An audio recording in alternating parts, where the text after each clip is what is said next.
Ya.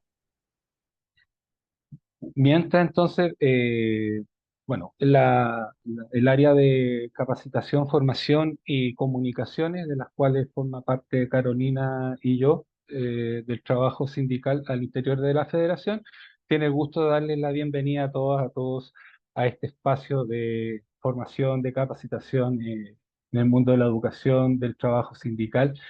Y el sentido en esta oportunidad que tiene, digamos, justamente lo que es la acción sindical, ¿no? Y eso es lo que nos convoca en esta oportunidad, que tenemos el gusto de poder contar con Camilo Santibáñez, docente de la Universidad de Santiago, historiador, investigador, asesor del diputado Andrés Giordano, y que viene a confrontar, a compartir algunas ideas que eh, puedan ser útiles, y también con ampliar, ¿no?, los marcos, digamos, de las posibilidades que tiene el trabajo sindical, el trabajo de colaboración, de apoyo mutuo, en estos momentos de tanta incertidumbre, de escepticismos,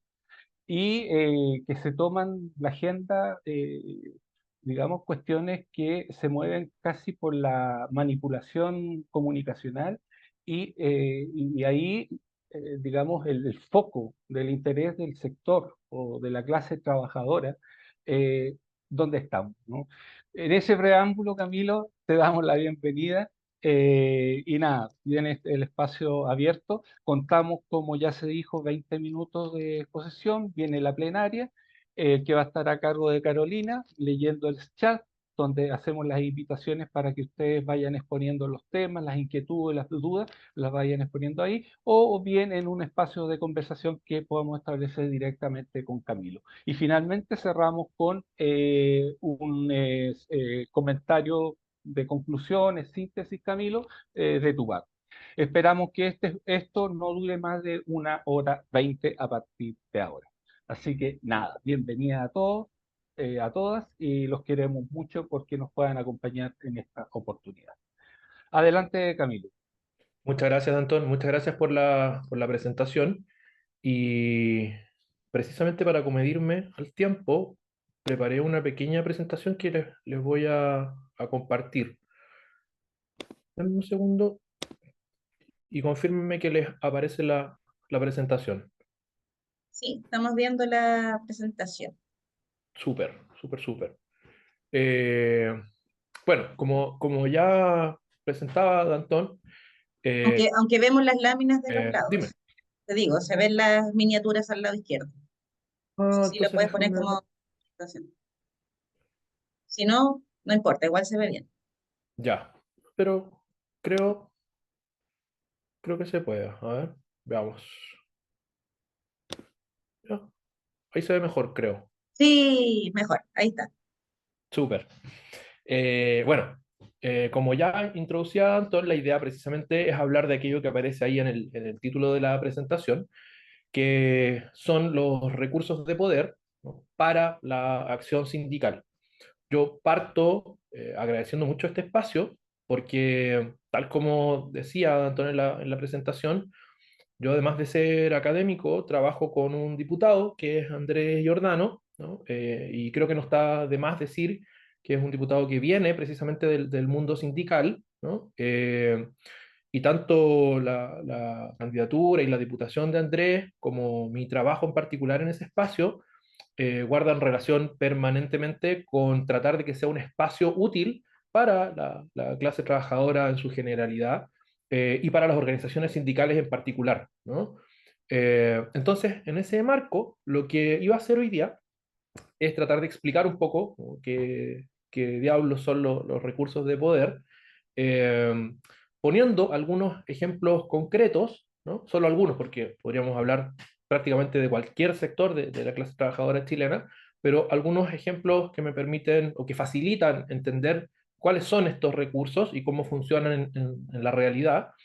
Y luego de presentar estos 4 recursos con sus respectivos ejemplos, voy a hacer un pequeño ejercicio comparado para que se comprenda algo que creo que es fundamental, que es que si bien los recursos son eso, ¿no? Son recursos que se trabajan, se disponen, se utilizan, se construyen, eh, muchas veces las circunstancias mismas hacen que estos recursos se afecten unos con otros. Entonces, más que una teoría, los recursos de poder son un marco analítico, ¿no? Son un marco conceptual que permiten, que posibilitan mejorar los recursos, valga la redundancia, que tienen las organizaciones sindicales para poder actuar en la realidad.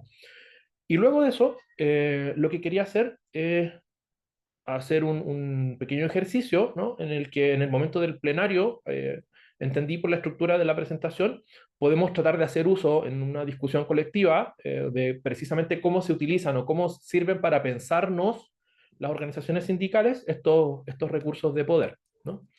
Así que bueno, voy. Ahí Danton, tú avísame si me paso del tiempo para acelerarlo. Veamos.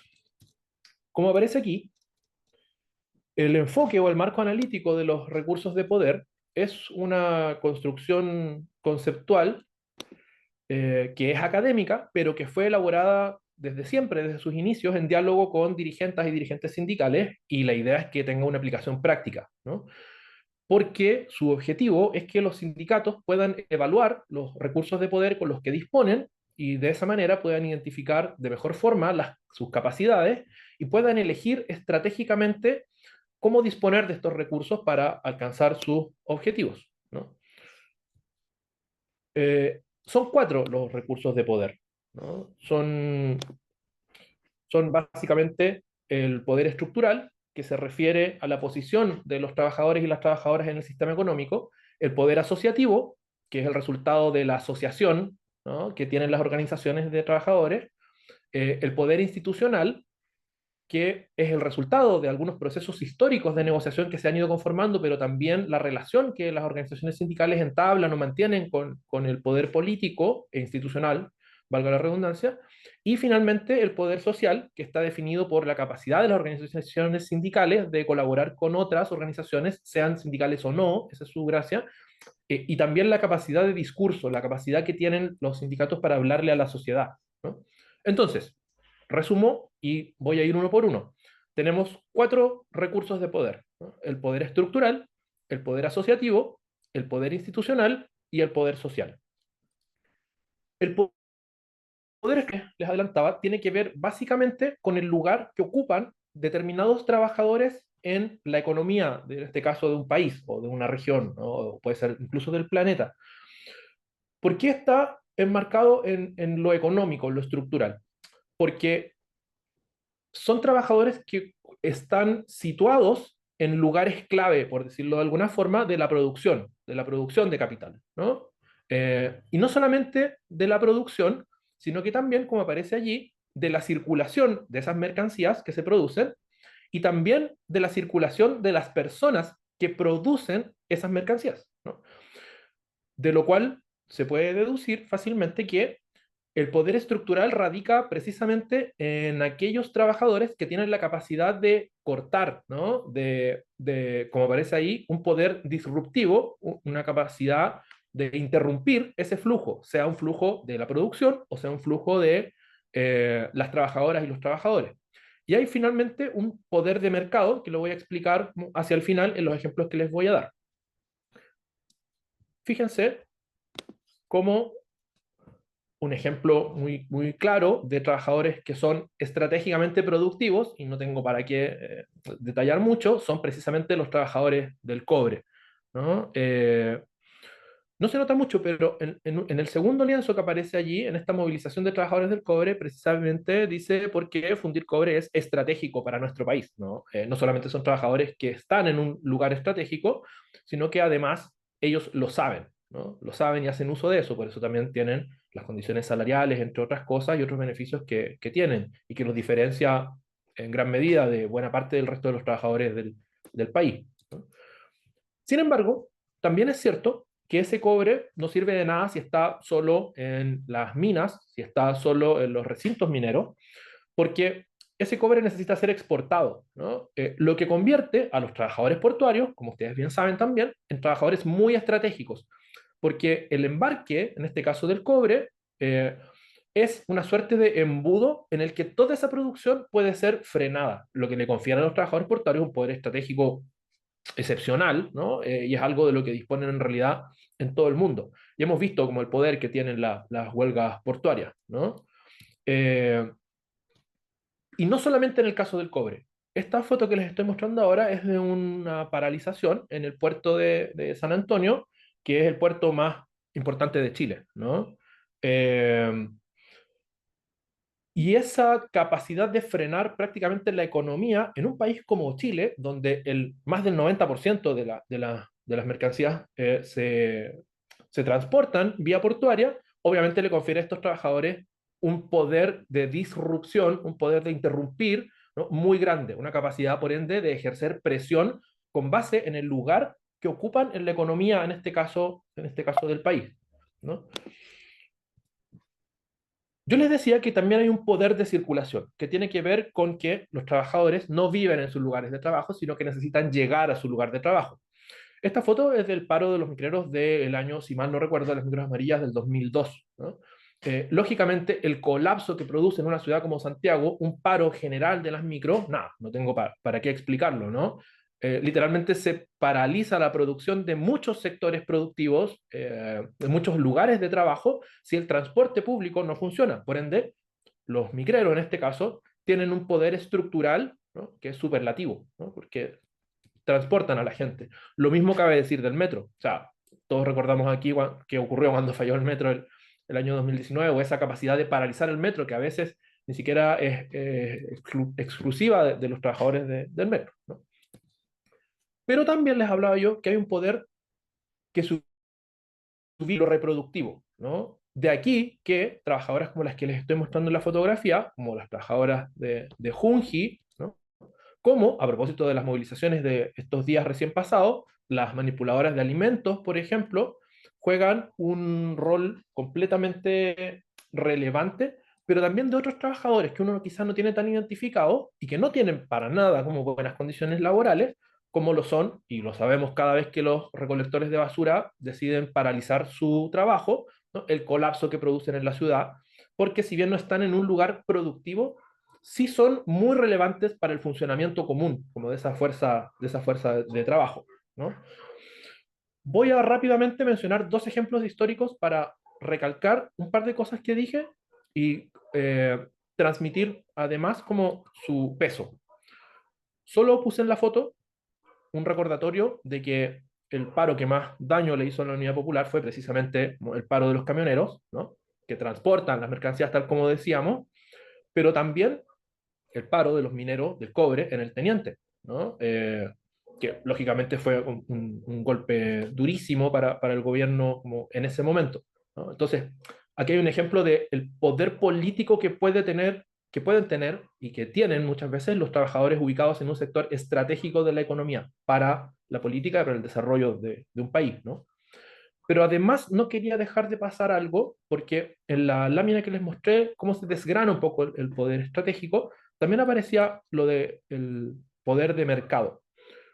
Puse una foto que también es antigua, ¿no? En la que aparecen allí cargadores de sacos, es una foto de Valparaíso, y aparece una grúa, ¿no? No todos los trabajadores ubicados en los sectores estratégicos de la economía tienen, por decirlo de algún modo, el mismo peso estratégico en ese lugar de trabajo.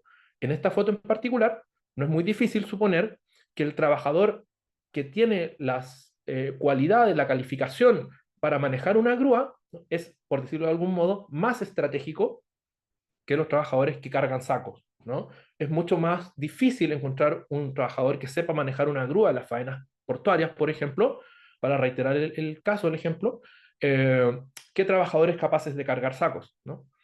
¿Por qué me detengo en esto? Porque voy a pasar al segundo poder, que es el poder asociativo, ¿no?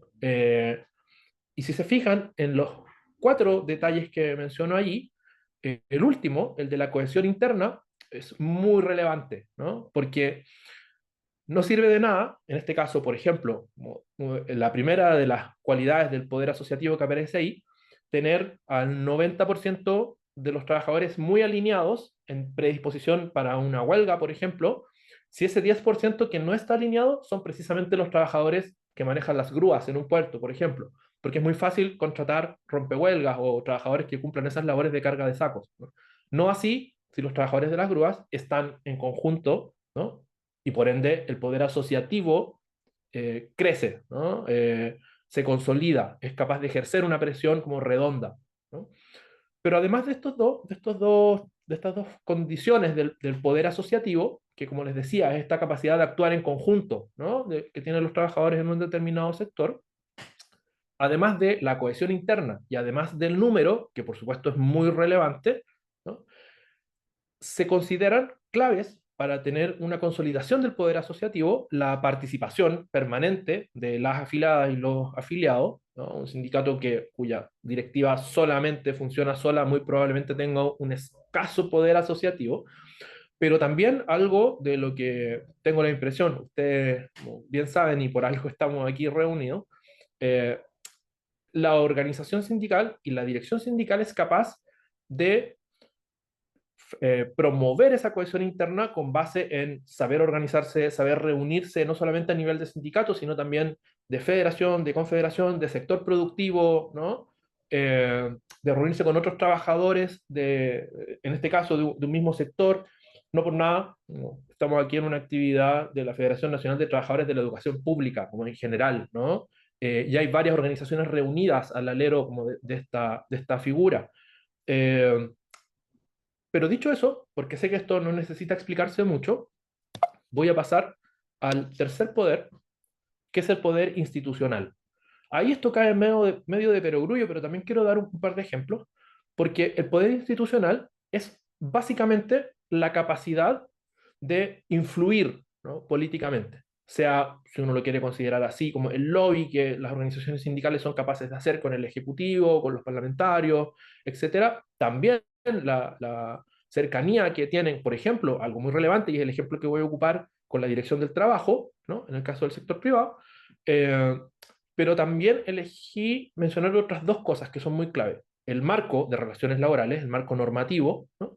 Y la colegislación. Voy a explicar en breve a qué me refiero con eso.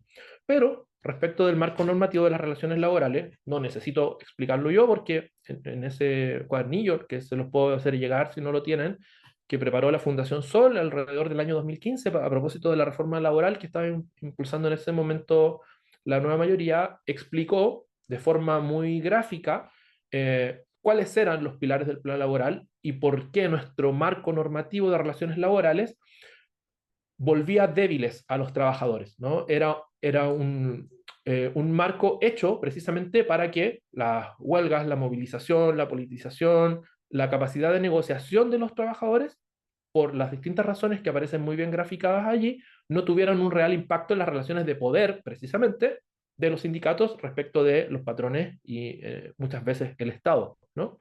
Pero como todos sabemos esto, y esto es algo muy, muy general, me iba a referir a lo segundo, a la capacidad de la influencia y la relación que las organizaciones sindicales son capaces de entablar con los distintos órganos del Estado, ¿no?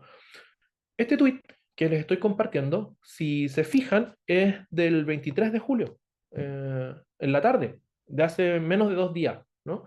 Y miren lo que dice el tuit, que lo escribe la Cámara.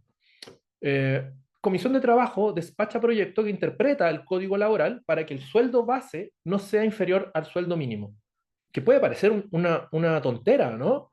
Pero este proyecto, que lo armamos en la Diputación con el diputado Andrés Giordano, busca que no vuelva a ocurrir que la Dirección del Trabajo puede interpretar que es legal que a las trabajadoras, por ejemplo, de Sodexo, que hacen la alimentación, las labores de aseo en las mineras, por ejemplo, eh, puedan recibir sueldos de 180.000 pesos que se lo complementan con base a bonos para que llegue al sueldo mínimo, ¿no? La Dirección del Trabajo, con la derecha, con Piñera, emitió un ordinario en el cual defendía que esto que acabo de decir era legal, ¿no? La dirección antes de Piñera, la dirección del trabajo de Bachelet, había dicho que esto era ilegal. ¿no? Pero eso cambió y ahora volvió a cambiar, es decir, la Dirección del Trabajo actual volvió a pronunciarse en respaldo de que esto es ilegal, que esto no puede ser, ¿no? Pero de todas formas nosotros presentamos este proyecto para que no quede sometido a interpretación. Esto que les estoy comentando fue un proyecto que armamos en conjunto, que es a lo que me refiero cuando digo colegislación, con las organizaciones precisamente de trabajadores y sobre todo trabajadoras que realizaban esas labores dentro de multinacionales y que les pagaban, como les estoy diciendo, sueldos base de 120, 150, 180.000 pesos y que se los complementaban, ¿no? Entonces, por más que las organizaciones, en función de los acuerdos marco, llegaran a muchos acuerdos respecto de bonos y de otro tipo de beneficios, el sueldo en general nunca subía porque como era complementario, ¿no? Las empresas sencillamente pagaban sueldos base bajísimos y eso por supuesto que iba en contra de la lógica del salario mínimo, pero fue necesario que presentáramos este proyecto que se acaba de aprobar en la Comisión de Trabajo con el respaldo de la ADT, con el respaldo del gobierno, para que esto no quede, ojalá, ¿no? Si se aprueba en el resto de la Cámara y en el Senado, a criterio del gobierno de turno, ¿no? Les decía que el caso de la ADT me servía para poner otros dos ejemplos, además del anterior, porque esta foto que puse es bueno, ahí aparece el director, seguro lo ubican, a Pablo Centeno, en el marco de una serie de fiscalizaciones que se hicieron precisamente en los supermercados líder, como aparece atrás el logo, podrán ver, para detectar contratos que eran ilegales, ¿no? Y que están muy extendidos en la industria. Como seguro recordarán, a la semana anterior estuvo movilizada la Federación de Walmart, una federación asociativamente muy grande, ¿no? Y que sin embargo, por el marco institucional de relaciones laborales que tenemos, la empresa simplemente no quiso negociar y no negoció y el sindicato tuvo que deponer la huelga en el marco de la negociación colectiva, ¿no? Eh, pero además de eso, respecto de los contratos que les acabo de decir que la DT dijo que son ilegales, que los tribunales dijeron que son ilegales, Walmart, que es el empleador más grande del planeta, sencillamente dice, ok, voy a seguir imponiendo estos contratos y prefiero pagar las multas, ¿no? Porque el marco institucional de cobro de multas a empresas que no respetan los derechos laborales básicos, ni la jurisprudencia, ni lo que promulga y promueve la Dirección del Trabajo, sencillamente prefiere pagar las multas porque son bajísimas y por ende, de nuevo, ¿no? Es un marco institucional que favorece que las empresas tengan este tipo de prácticas, ¿no? Y voy a poner un tercer ejemplo, que son las fiscalizaciones que ha estado haciendo la misma Dirección del Trabajo en el caso del Transantiago. Porque quizá ustedes han escuchado de esto, yo se los corroboro porque me consta, eh, que pese a ser trabajadores en un sector estratégico, por lo que hablábamos antes, ¿no? De la circulación de la fuerza de trabajo, son trabajadores y trabajadoras que tienen que conducir con pañales porque no tienen baños, ¿no? Y la DT ha fiscalizado esto, lo ha constatado, ha multado a las empresas y las empresas siguen haciendo lo que se les da la gana, ¿no? Siguen no teniendo estos baños. Nosotros presentamos un proyecto de ley en esta dirección, eh, pero nos hemos topado, porque ahí ustedes dirán, bueno, lo obvio es impedirle a estas empresas que vuelvan a licitar. Y bueno, ocurre que dentro de las mismas instituciones hay, en este caso, ministerios que son bien reacios al respeto de los derechos laborales y que prefieren mantener el servicio funcionando, en este caso el transporte público, aunque las empresas no cumplan con la normativa laboral. Entonces, aunque incumplan, pagan multas y siguen funcionando y los trabajadores siguen conduciendo literalmente con pañales porque no tienen servicios higiénicos, un derecho laboral básico, ¿no? Avanzo porque sé que me estoy consumiendo el tiempo. Al último de los cuatro poderes. Vimos el poder estructural, el poder asociativo, el poder institucional y queda este cuarto que es el poder social, ¿no? Que normalmente se considera en base a los dos tipos de poder, o se distinguen estos dos tipos de poder que aparecen allí, el poder de cooperación y el poder de discurso, ¿no? Voy a poner dos ejemplos muy breves, eh, pero desafortunadamente ejemplos trágicos de cómo suele operar como este poder social, ¿no? El primer ejemplo que quiero poner, porque seguro lo recordarán, es el caso de Rodrigo Cisterna, ¿no? El trabajador forestal, acribillado por carabineros en el marco de una protesta en el marco, a su vez, de una negociación colectiva por parte de trabajadores subcontratados respecto de una mandante que era la Forestal Arauco. Esta huelga duró muchos días con buenos niveles de violencia entre carabineros y trabajadores, ¿no? Hasta que en un momento de la refriega, Rodrigo Cisterna arremete contra una máquina policial con una de las máquinas de trabajo, ¿no? Y la policía lo acribilla. Eh, en función de este hecho trágico, ¿no? No solamente, y por eso puse la foto del funeral de Rodrigo Cisternas atrás con prácticamente todo Curanilahue acompañando la ceremonia, sino que también se ponen, por decirlo de alguna forma, del lado de los trabajadores, no solo la opinión pública, sino que también, por ejemplo, la iglesia, ¿no? Y distintas organizaciones sociales, en este caso de la zona de Arauco, lo que produce un vuelco, ¿no?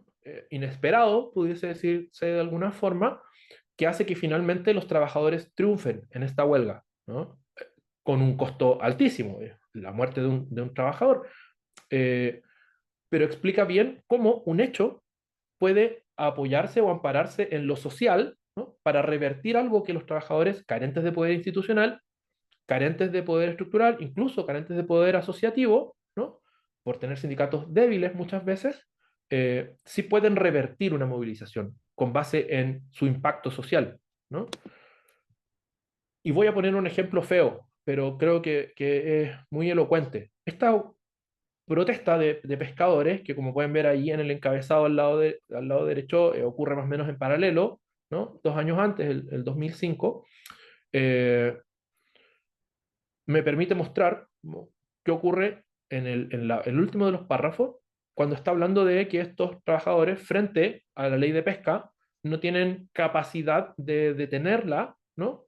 Eh, Miren lo que dice, lo voy a leer, ¿no? Sin solución, un pescador, se asume, se colgó en su casa, otro se rebanó el cuello y un tercero intentó quemarse, ¿no? Suman un mes durmiendo en carpas en un gimnasio de Santiago y van a pasar la Navidad en la Plaza de la Constitución. Están deprimidos, desesperados, están dispuestos a todo. Estos pescadores habían marchado a pie, me refiero, como desde Talcahuano hasta Santiago, tratando de activar un poder social a falta de poder estructural, poder institucional, poder asociativo, ¿no? Es un acto desesperado. Finalmente, logran en la negociación revertir relativamente, ¿no?, sus condiciones, pero creo que lo dramático del caso muestra como este uso de lo social cuando fracasan o no se cuenta con los otros poderes, ¿no? Y respecto del poder de discurso, puse dos ejemplos. Uno, que es esta fuerza social, ¿no?, que tienen las profesoras y los profesores a propósito de que todos hemos pasado por la escuela, todos sabemos cómo son las condiciones de las y los profesores y son movilizaciones que la mayoría de las veces suelen tener un respaldo social como relevante, ¿no? Si bien no tienen muchas veces un poder estructural como lo tienen los mineros o los portuarios, y muchas veces no tienen un poder institucional eh, que los respalde, sí es claro que tienen un poder social y sobre todo un poder de discurso capaz de entroncar fácilmente, ¿no? Todos sabemos qué es la deuda histórica, por ejemplo, ¿no? Y tengo serias dudas de que exista otro sector laboral que uno tenga tan clara una consigna permanente en las movilizaciones del sector. Y puse este otro ejemplo por dos razones. Porque también es un caso como de lo público, y fíjense allí como en la bandera en específico de la Confusam aparece la idea de la defensa de la salud pública y el financiamiento para la atención primaria de salud, y sin embargo, todos y todas aquí sabemos que un paro de la salud es complejo porque las usuarias y los usuarios suelen ver eh, dificultado su acceso a la salud, aunque los trabajadores y trabajadoras se estén movilizando por mejorar esas condiciones, ¿no? Entonces creo que aquí hay un buen ejemplo a propósito de cómo la relevancia del poder del discurso es completamente definitoria para poder tener una movilización capaz de apoyarse en lo social, pero de sumar eso y no que sea algo que se reste, como por ejemplo todos vimos que ocurrió hace algunos años con el caso, no sé, el que tengo más a mano, el caso del registro civil, ¿no? Como que todo el mundo estaba contra, como los usuarios, digo, como del paro del registro civil, ¿no? pese a que estaban peleando por mejorar las condiciones, entre otras cosas, de la atención. Entonces, hay ahí un resumen del poder estructural, del poder asociativo, del poder institucional y del poder social. Y lo que iba a hacer ahora, muy brevemente, es volver a un caso que les nombré, que es el caso de los portuarios en general, pero del embarque del cobre en particular. ¿Por qué? Esta foto es de Puerto Angamos, que queda en Mejillones, ¿no? En el norte. Es el principal terminal de embarque de cátodos de cobre del país, ¿no? Es un terminal que mueve mucha plata, ¿no?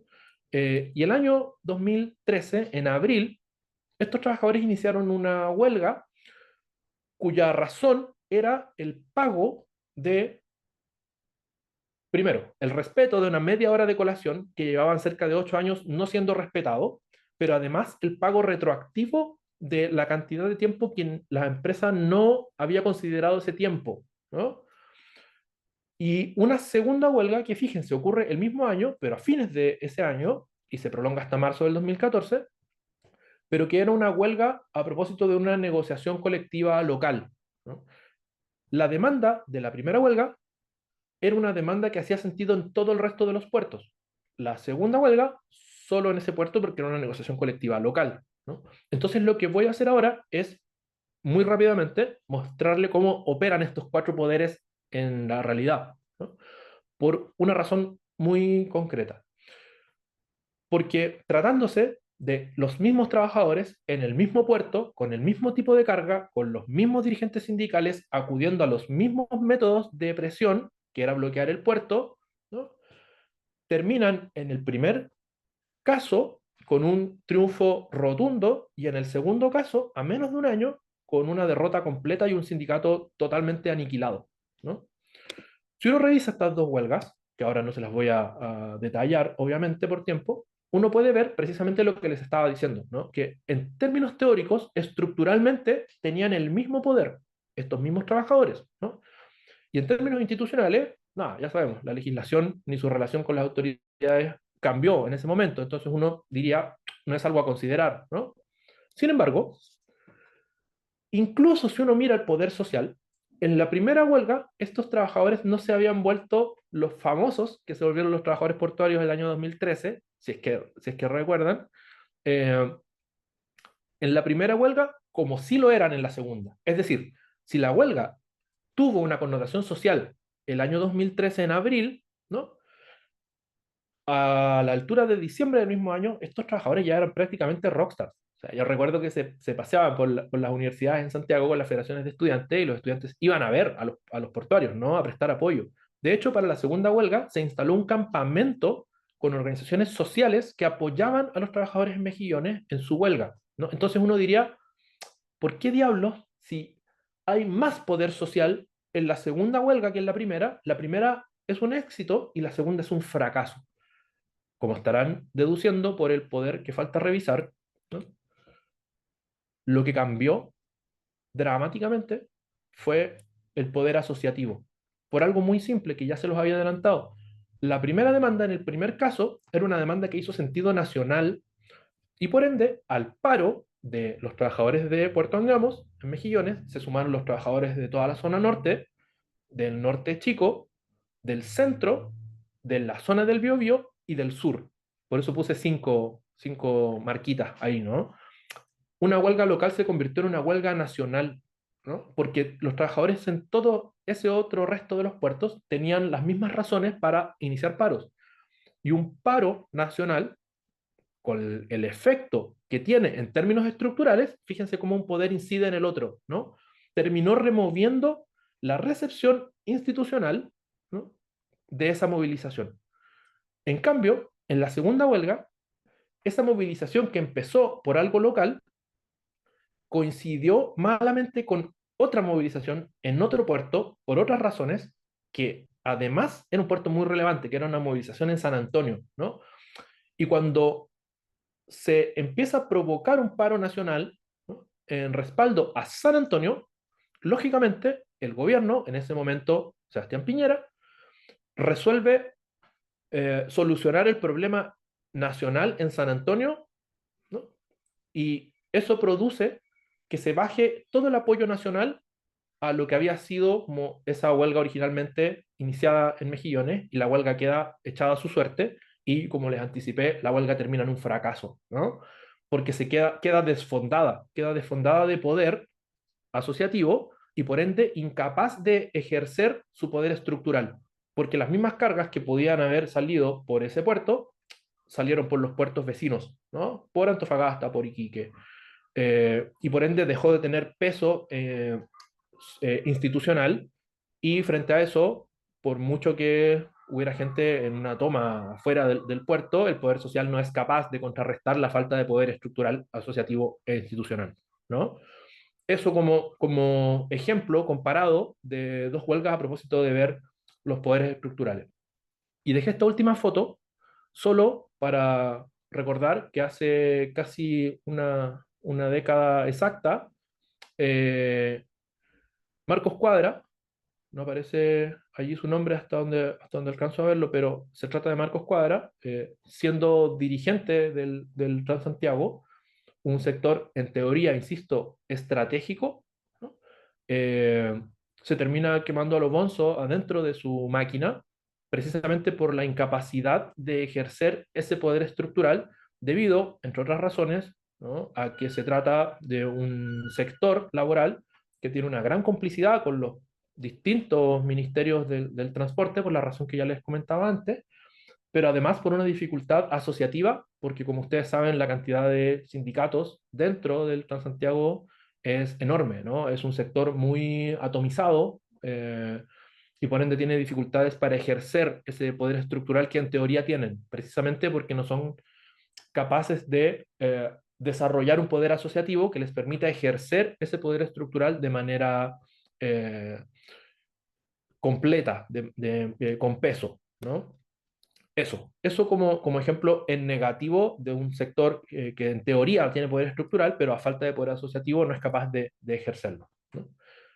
Hasta ahí la exposición, y les iba a invitar ahora a, considerándose a ustedes mismos como una organización de trabajadoras y trabajadores, a invitarlos a hacer una breve revisión, como de cómo andan, como de sus propios recursos de poder, si tomáramos este modelo de poder estructural, el poder asociativo, el poder institucional y el poder social. Eso, lo dejo ahí. Oye, Caro, parte. No, yo quedé primero aquí impactada.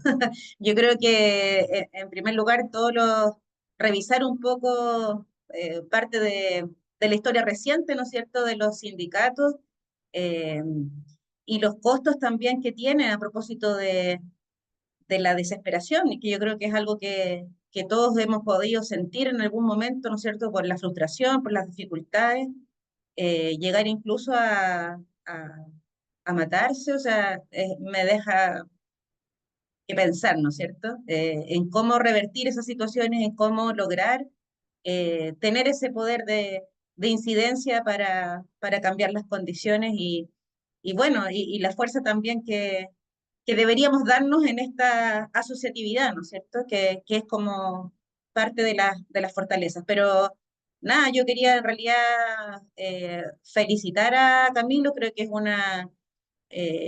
una exposición además muy clara, muy entretenida, muy aportadora.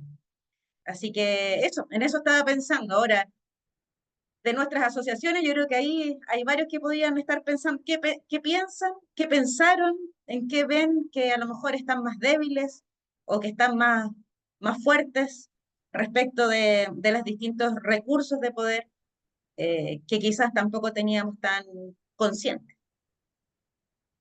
Yo no me atrevo a hablar ahora por ninguna organización. Oiga, ¿le facilita que deje ahí esta imagen o dejo de compartir? No, está bien. Está Ayuda, bien ayuda. ahí. Sí. Déjala ahí nomás para que esté como ahí, como La en dejo. la escenografía de la conversación antes de cerrar.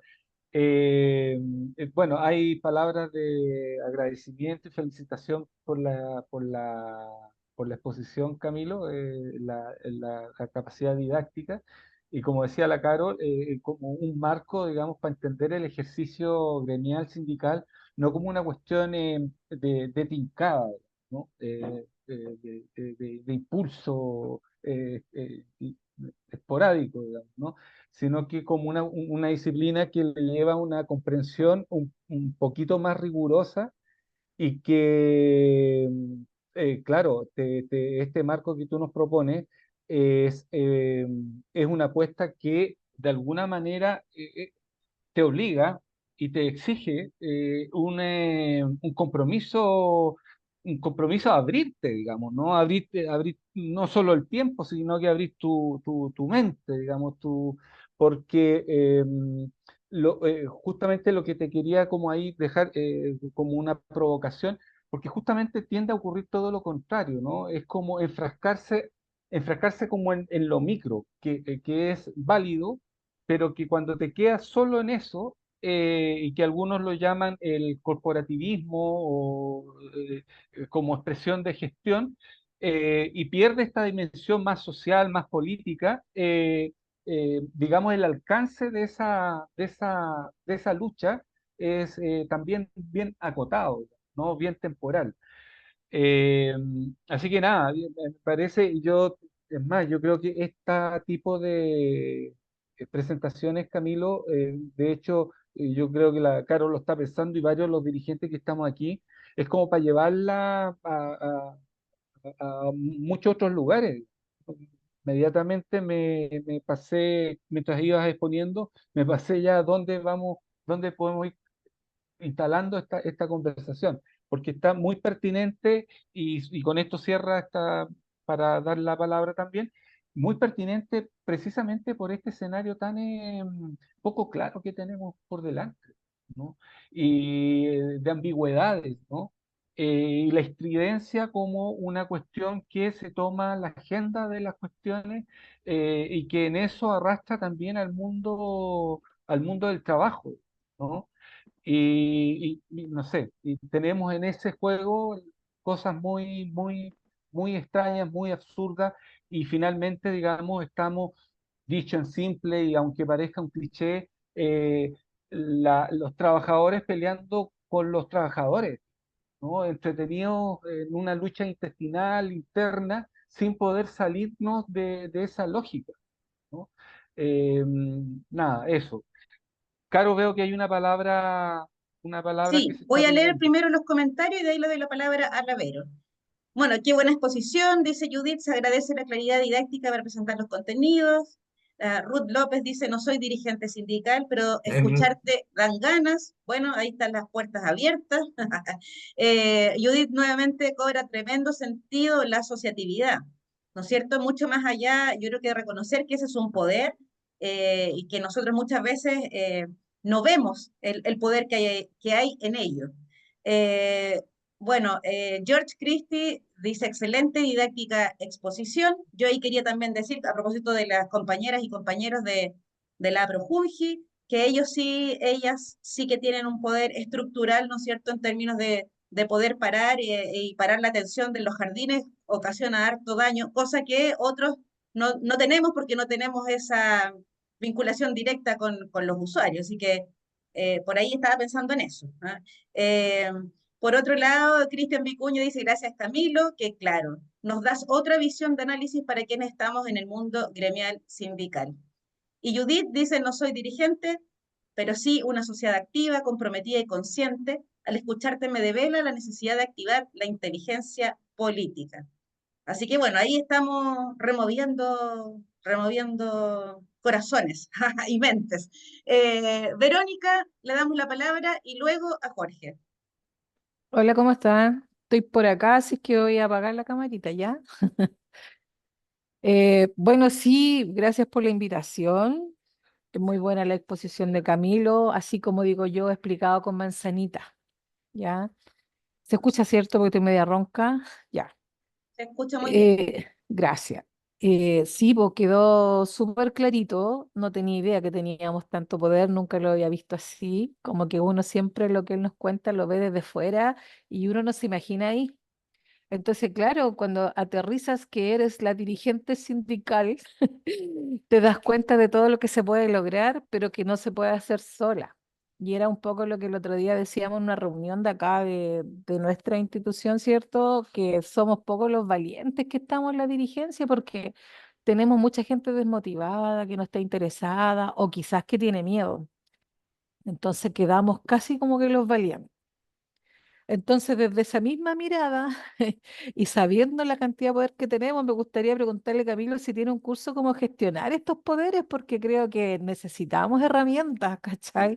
Porque ya, me compro el tema, sí, sí se puede, ya, pero enséñennos, po, ¿cachai? Sobre todo, puede que alguno tenga más años que yo, menos que yo, en esta actividad, en lo personal, yo necesito que me enseñen y que me ayuden porque las ganas están.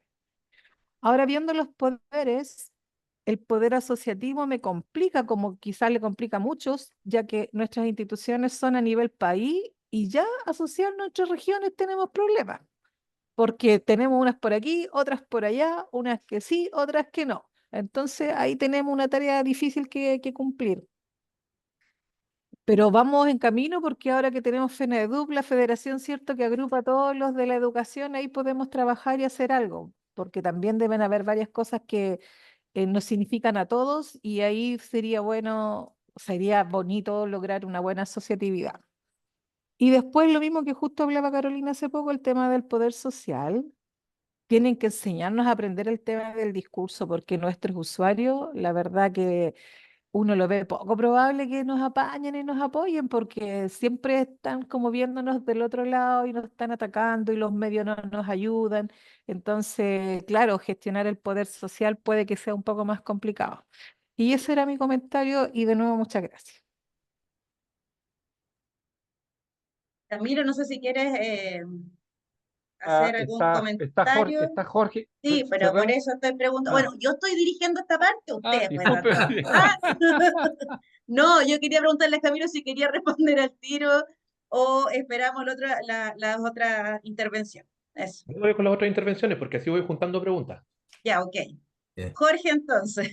Hola, Camilo, un tremendo reconocimiento a tu intervención y claro, pero frente a todo esto, yo creo que eh, falta un poco lo que decía la compañera.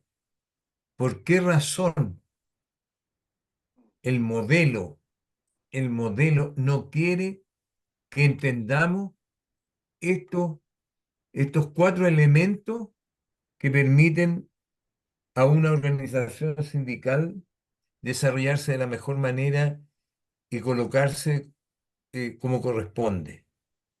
Te digo, nosotros, yo soy de la Coordinadora Nacional de Funcionarios de los DAEM y corporaciones y nos costó mucho, nos ha costado mucho en este proceso del traspaso de los colegios y de los funcionarios, los servicios locales de educación, en que los funcionarios de los DAEM quedamos fuera. Siempre costó mucho el, el organizarnos, porque en esto que decía, el que hay unas luchas internas entre los propios trabajadores, nosotros tendríamos que haber ingresado a los asistentes de la educación porque éramos código del trabajo, somos código del trabajo, y haber ahí generado el mayor poder estructural de saber dónde estábamos en el tema de la educación. Pero eso, por no, por esta, porque el modelo, y si junto con esto, Camilo, en otra oportunidad, se viera el desarrollo del movimiento sindical en el país y en el mundo, vemos cómo el modelo no quiere que nosotros tengamos ese poder estructural. Nos niega el poder asociarnos. ¿Ah? Imagínate, hace poco, la huelga de líder, un 40% llegó a un arreglo. ¿Y qué pasó con esto? Esta división, incluso en el propio en el propio trabajadores del cobre. ¿Ah? Entonces, lo que le molesta al modelo es que los trabajadores nos organicemos, tengamos el poder que nos corresponde porque somos parte importante en el desarrollo de la sociedad.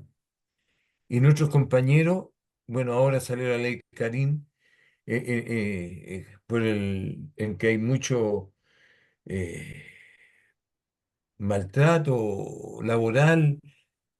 Incluso nosotros ya tenemos en la municipalidad de Los Álamos tiene que pagar una buena cantidad de dinero por maltrato laboral a una compañera. Entonces, y el que no nos podamos reunir en conjunto en un solo poder estructural. Tenemos varias organizaciones nacionales de trabajadores, tenemos varias organizaciones que tienen que ver con la educación. Entonces, eso es producto de quizás una mayor madurez en el trabajo sindical. Yo te felicito y felicito también a Antón y a los compañeros por generar este trabajo, aunque venimos poquitos, pero no importa. ¿Ah? En los pocos vamos generando y vamos sembrando en que haya un sindicalismo verdaderamente que se ocupe de los trabajadores, de las trabajadoras y podamos generar en este desarrollo un poder estructural importante. Eso, muchas gracias por la invitación, Antón. Quizás ahora sí podrías dejar de compartir, Camilo, para verte más de cerca. Eh, Eso. Y ahora poder dar respuesta. Yo solamente igual quería hacer una acotación en términos de que finalmente todos estos son recursos de poder que podemos utilizar, que podemos potenciar o no, y que también creo que son bien situacionales. O sea, hay ciertas condiciones del contexto que hace que en algún momento quizás también exista más poder de un tipo que de otro, como tú mismo nos comentabas. Entonces, creo que es una súper buena forma de mirar, de usarlo también para analizar los momentos y tomar las decisiones de acción, digamos. Así que eso, pues y ahora te dejo, Camilo, para que puedas responder a los comentarios e inquietudes, perdón. Gracias, Caro. Bueno, agradecer todos los comentarios, pero más aún las preguntas, porque son preguntas muy, muy clave para volver sobre algunas cosas que mencioné, pero darles un sentido como de actualidad y también un poco de, de sentido histórico en el entendido que el poder, ¿no? de los trabajadores en particular, pero el poder en general, no es algo que se construya y se termine de construir como se termina de construir una casa, ¿no? Es algo que necesariamente tiene que estar permanentemente construyéndose, permanentemente entablándose, fortaleciéndose. Y en ese ejercicio permanente, y estoy muy de acuerdo contigo, Carol, en lo último que estabas mencionando sobre todo, de que al ser distintos recursos de poder, ¿no? No solamente como uno no quita el otro, sino que los cuatro suelen potenciarse, ¿no? Y por ende hay que trabajar en los cuatro tipos de poder de manera permanente, es algo bien agotador, pero lógicamente si uno tiene un mejor poder asociativo puede trabajar mejor esos otros poderes, ¿no? Puede llegar a otras organizaciones que complementan formas de poder que uno es incapaz de tener por la labor que desempeña, etcétera, ¿no? Entonces, es un crecimiento virtuoso, ¿no? Creo que eso diría como de entrada. Eh, en segundo lugar, iba a poner algunos ejemplos clave de cómo esto que acabo de decir tiene procesos para los que, si bien uno puede tener ciertas indicaciones, ciertos ejemplos, que son los que voy a dar, eh, las que tienen y los que tienen ahí la clave de lo que hay que hacer concretamente son ustedes, ¿no? Nadie conoce mejor sus espacios de trabajo, nadie conoce mejor sus propias estructuras, y por estructuras me refiero desde el organigrama como hasta las mañas que tienen como sus respectivos sectores, ¿no? Eh, y voy a poner dos ejemplos concretos, y voy a poner dos ejemplos de sindicatos o de sectores más bien como fuertes en términos estructurales, que uno a veces como pareciera ser el poder que uno más anhela, ¿no? Eh, pero voy a poner dos ejemplos como clave, uno para bien y uno para mal. Eh, el caso de la gente, de en plural, los sindicatos de metro, al existir cuatro sindicatos de metro, y habían sindicatos que tenían distintos pesos dentro del espacio de trabajo, ¿no? Lógicamente, no es lo mismo un paro de todos los conductores de metro que un paro de las cajeras o los cajeros, ¿no? No porque uno se esfuerce más que el otro, sino por cuestiones como objetivas que tienen que ver con que, bueno, por algo uno anda con la VIP cargada, por algo las empresas disponen de máquinas para que uno pueda cargar sus tarjetas, ¿no? A estas alturas ya hay metros sin conductores, por lo mismo, porque el poder, como decía, siempre está en disputa, ¿no?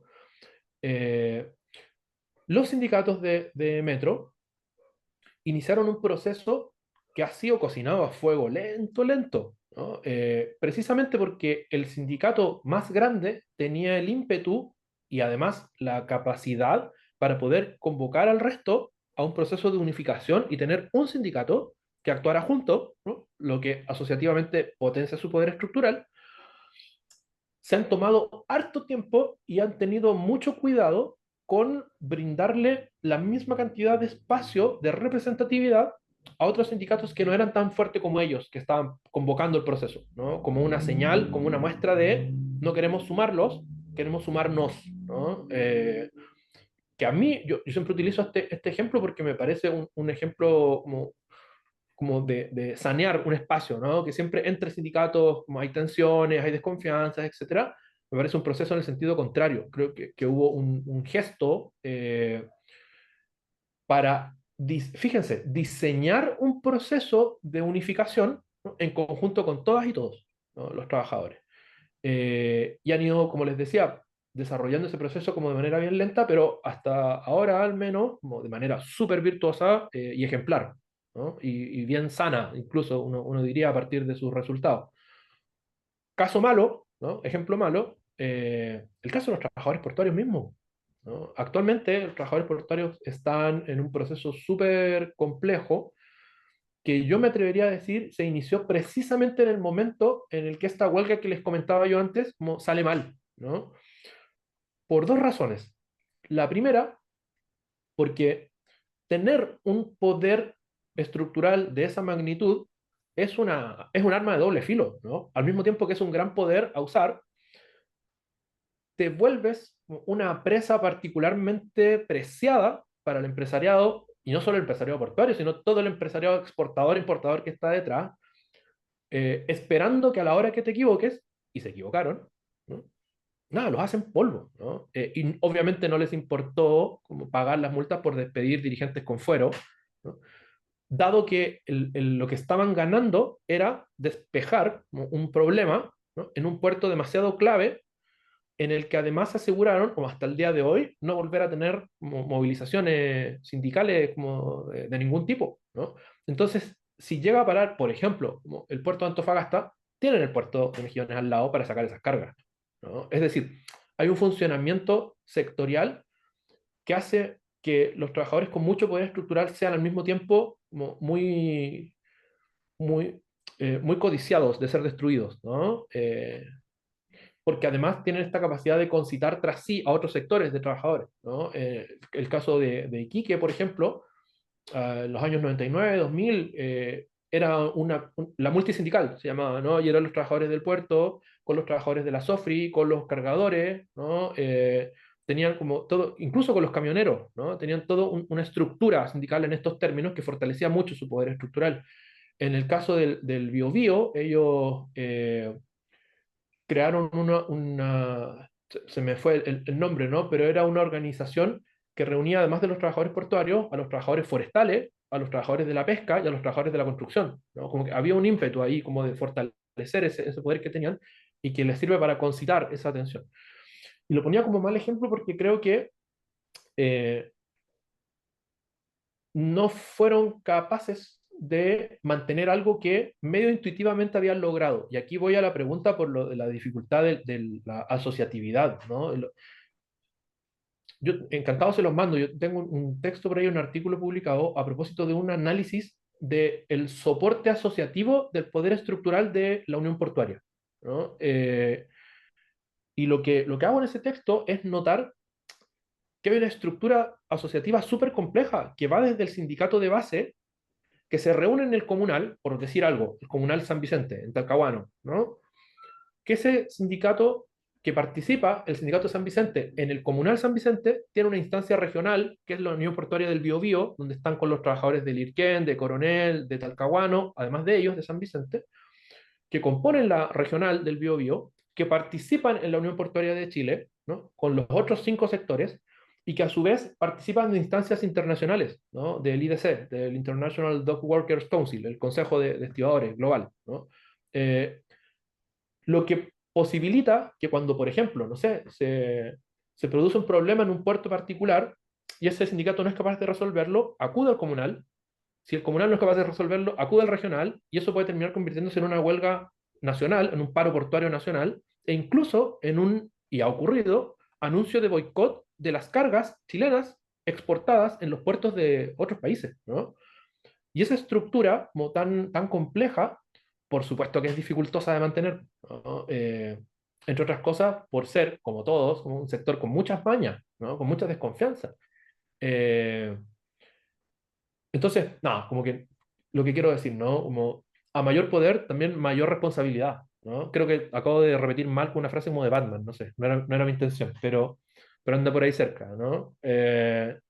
Y eso, por supuesto, que requiere como una estructura como capaz de moverse rápido, pero también de estar permanentemente como alimentando el conocimiento en sus bases, la comunicación, todo lo que mencionábamos en esa imagen del poder asociativo, ¿no?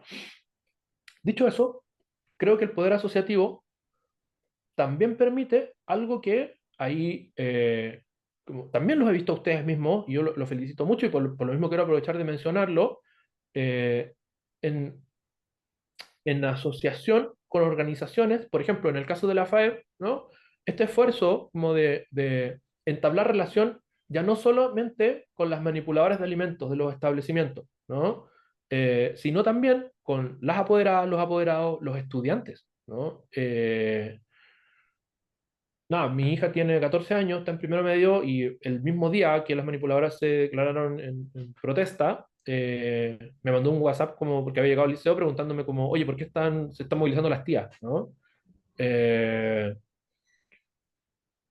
y si bien en algún momento, yo creo, más que ahora, ¿no? Como que hubo harto como esto de ir a lo primero con lo que te topas, ¿no? Como de los estudiantes estar enojados porque las tías me dan como una mala comida, ¿no? Creo que hay una disposición permanente por parte del movimiento estudiantil de ir a por las causas estructurales, ¿no? Que terminan derivando o resultando en lo que al final ante los estudiantes, ¿no?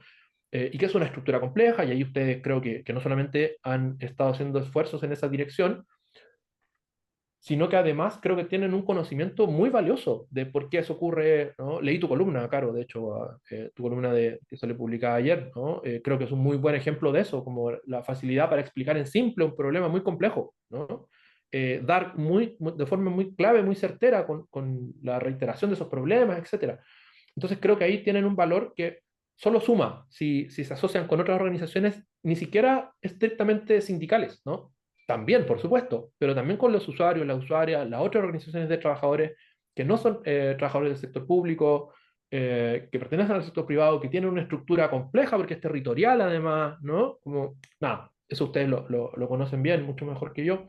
Y creo que precisamente porque lo conocen pueden ser creativos en función de cómo crear una estructura que permita andar, ¿no? Que eso es lo otro, ¿no? Creo que las organizaciones más fuertes son capaces de crear formas de organización que les permiten funcionar a distintas velocidades, ¿no? Que estar, por ejemplo, preocupadas de lo legislativo, y voy a eso al tiro, pero también respondiendo a la contingencia, y también comunicándose con los distintos sectores, ¿no? Y también levantando consignas, también teniendo la generosidad de respaldar consignas de otros que en algún modo garantizan que esto vaya adquiriendo otra forma, ya de problema público, no de problema local, no de problema gremial, como decía Danton, si mal no recuerdo.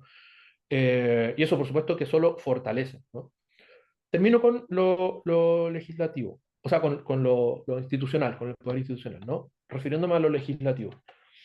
Hay dos cosas que quería mencionar. Una porque se me olvidó, eh, y es que yo mencionaba, ¿no?, que una de las grandes dificultades del poder institucional radica en que, si bien en teoría hay un marco normativo que hace que las empresas paguen multas actualmente, esas multas valen tan poco que, obvio, las empresas con muchos fondos prefieren pagar las multas, ¿no?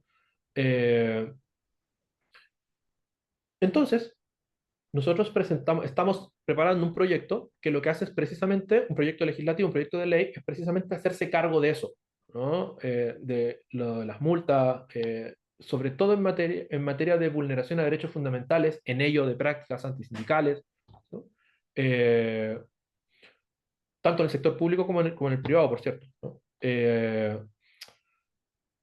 Y a nosotros no se nos pasaría por la cabeza como presentar un proyecto así sin que ustedes lo revisen antes, por ejemplo, ¿no? Porque son ustedes quienes conocen como la situación real como de sus respectivos espacios de trabajo. Y al revés, ¿no? A propósito de lo que mencionaban también, creo que la compañera y el compañero que comentaron, si mal no recuerdo, tanto Jorge como Verónica, eh, o no, creo que fue Priscila, perdón. No recordé el nombre, me disculparán. A propósito de los La trabajadores, que por habló ejemplo. fue la Verónica. La Ah, ya. Priscila nos escribió. Ah, ya, súper, súper. Por eso me confundí entre la escritura y la oralidad. A propósito de los asistentes de la educación, ¿no? Me pareció muy útil retomar esa disputa porque nos hemos estado dando la vuelta todo este rato, porque ya aprendimos en la Diputación, ¿no? El primer año nos tomó medio de sorpresa, pero a propósito de la discusión de presupuesto, que ya empezó, ¿no? Como que yo sé que, nada, se tira en noviembre y falta como todavía mucho para eso, pero en este momento está discutiéndose, ¿no? Y yo pongo aquí a disposición de todas y todos ustedes, por supuesto, como el involucrarse como en esa discusión a propósito de cuestiones concretas, porque, y ahí esa es mi pega en ese espacio también, ¿no? En el espacio de la Diputación, no solamente poner los acentos para ir a pelear cuestiones de presupuesto con el Ejecutivo, que siempre se le hace corto el bolsillo a Hacienda. eh, y creo que el caso de los asistentes de la educación es un caso que borda lo dramático, ¿no? Siendo un sector tan reducido, con unas demandas tan postergadas, ¿no? Que no se entiende que hasta el día de hoy, después de 3 años de compromiso por parte del gobierno, que esto se iba a resolver rápidamente, no se haya resuelto a esta altura, ¿no? Siendo no completamente, pero buena parte un problema de presupuesto que luego impide que todo un año más se posterguen como esa serie de demandas. Entonces, ¿por qué me estoy dando esta vuelta por lo institucional? Porque creo que, entre otras cosas, si estamos aquí, ustedes y yo, en este momento, es precisamente porque también ha sido una preocupación de parte de sus dirigentes de tender estos puentes hacia la institucionalidad, ¿no? Y ha sido allí donde nos hemos encontrado, pero eso también tiene una utilidad que para nosotros es permanente. O sea, todas las semanas estamos enviando oficios, ahí lo pongo a disposición también de toda la organización en este espacio, ¿no? Enviando oficios, solicitando información, involucrándonos, no sé, de casos, ahí la Caro lo sabe bien, como desde situaciones de accidentabilidad laboral fatal, ¿no? En los jardines, hasta casos, como les acabo de decir, de presupuesto, pasando por la creación de proyectos, como impulsando espacios que crean sus propias perspectivas, como invitándolos a la comisión a ser parte de las discusiones, etcétera. Y eso también creo que es un poder que yo llamo harto como a involucrarse, porque nos ha pasado, que no es el caso de ustedes, por eso partí diciendo todas las virtudes que ustedes tienen como organización. Nos ha pasado con algunos otros sectores un poco lo que le pasa al perro que va persiguiendo la rueda del auto cuando el auto para, ¿no? Que no saben qué hacer, ¿no?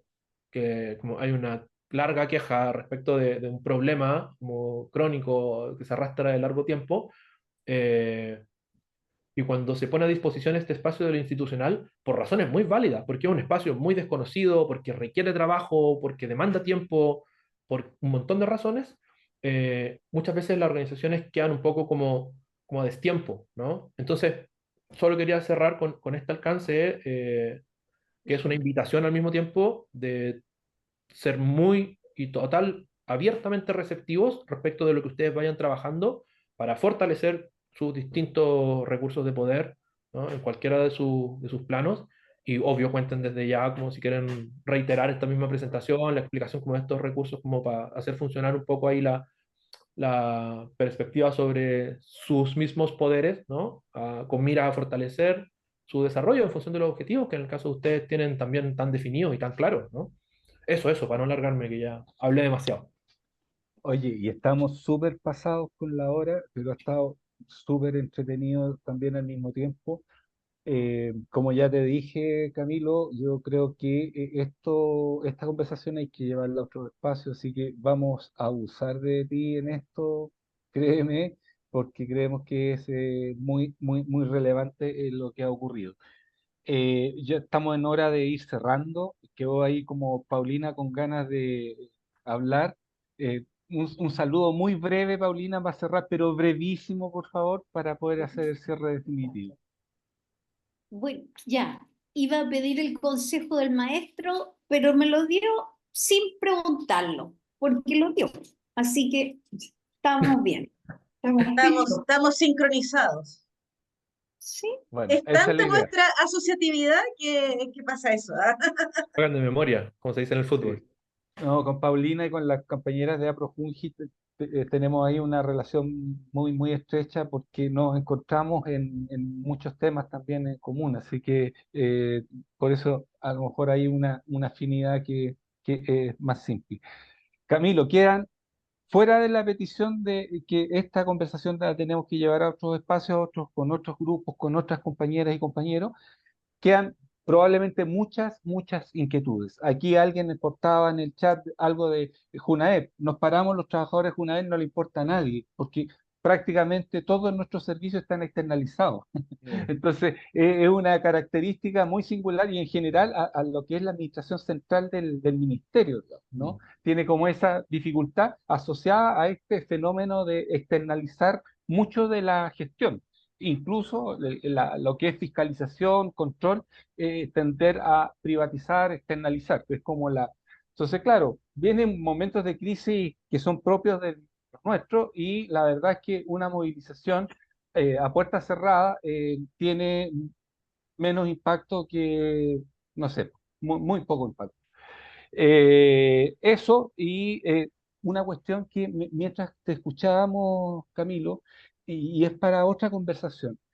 En otro espacio de capacitación que tuvimos con otro querido compañero, Henry Renner, se refirió a los proyectos sin sujetos, que no basta tener un proyecto si es que no tenemos un sujeto que esté soportando ese proyecto.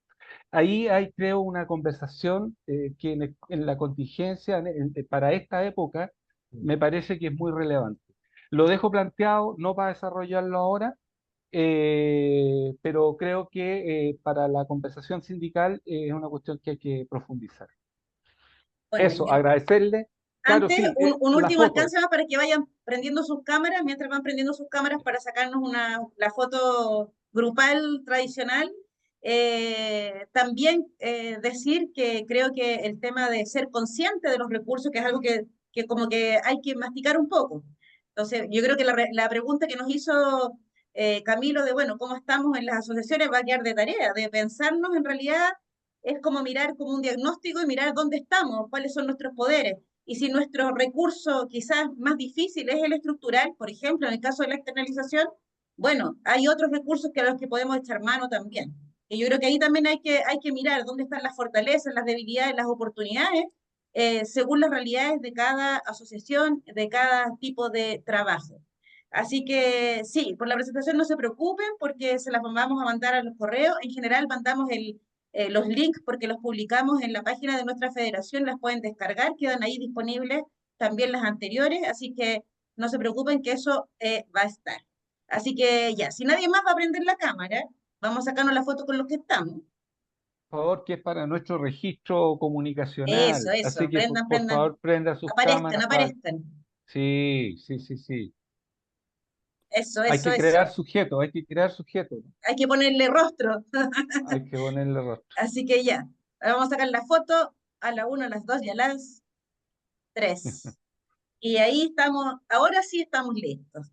Y nuevamente un gran agradecimiento a Camilo, bueno, y a todos ustedes por haberse conectado. Vamos a seguir en esta ruta de la formación. Probablemente vamos a tener una segunda instancia donde poder compartir nuevamente con Camilo, y que ha hecho todas las ofertas además para trabajar en conjunto fuera de este espacio virtual, ¿no es cierto? También respecto de las iniciativas y de las cosas que se pueden hacer desde la Diputación. Así es que, Camilo, muchas, muchas gracias. Y bueno, quedamos en contacto. La próxima semana seguimos, el próximo jueves a las 3:30, con el tema de la vulnerabilidad. Entiendo, doctor, que se me olvida cuál es el primero y el otro, pero la reportabilidad es el otro, entonces se me confunde. Pero bueno, venimos con un equipo también de JUNAEB a poner en común también algunas herramientas, instrumentos de información que nos pueden servir a todos y a todas. Súper. Muchas gracias de mi parte por la invitación. De verdad, muy, muy contento de haber estado aquí y muchas felicitaciones por esto que están haciendo. Se necesita mucho y a ustedes en particular se les nota mucho que lo hacen y llevan esa reflexión a cuestiones prácticas también, ¿no? Que están trabajando en función de ese fortalecimiento. Así que gracias, gracias y felicitaciones. Gracias a ti. Bueno, abrazos, felicidades para Abrazo, los todos. queremos y la próxima semana estaremos en este mismo canal a esta misma hora. Chau, Ya que chau. estén muy bien. Chao. Chao, chao.